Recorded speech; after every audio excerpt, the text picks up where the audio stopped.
കുഞ്ഞിന് മെഡലുണ്ടോ? ഉറപ്പാണോ? ഉറപ്പ്?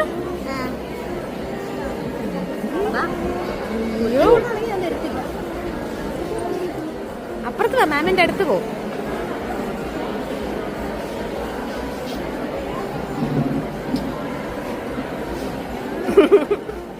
രണ്ട് പരീക്ഷ കഴിഞ്ഞപ്പോഴേ പറഞ്ഞ ഫസ്റ്റ് ഉറപ്പാന്ന്. കഴിഞ്ഞ പ്രാവശ്യം ഞങ്ങൾ അരമാർക്ക് കൊണ്ട് കളഞ്ഞ സെക്കൻഡ്. അതാ കഴിഞ്ഞ മാസം. നോക്കട്ടെ കുഞ്ഞിന്. എന്തോ ചെലവുണ്ടോ? അപ്പൊ പിന്നെ ചെലവാണോ? കുഞ്ഞ് പരീക്ഷ എഴുതുന്നത് മെഡല് വാങ്ങാനാ.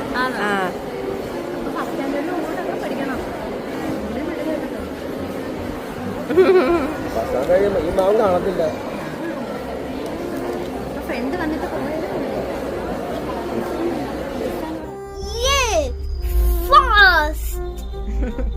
അജിക്കുട്ടനെ ദേവിയമ്മടുത്ത് വിളക്കെടുത്തപ്പോഴേ 2 എക്സാം കഴിഞ്ഞപ്പോ പറഞ്ഞില്ലായിരുന്നു കുഞ്ഞിന് ഫസ്റ്റ് പ്രൈസ് ഉറപ്പാന്ന് പറഞ്ഞില്ലായിരുന്നോ? അജിക്കുട്ടൻ നന്നായിട്ട് പഠിച്ച് ദേവിയമ്മയോട് പ്രാർത്ഥിച്ചോണ്ട് കുഞ്ഞിന് മെഡല് കിട്ടിയ, ഗോൾഡ് മെഡല്. കേട്ടോ, സന്തോഷമായോ? ടാറ്റാ.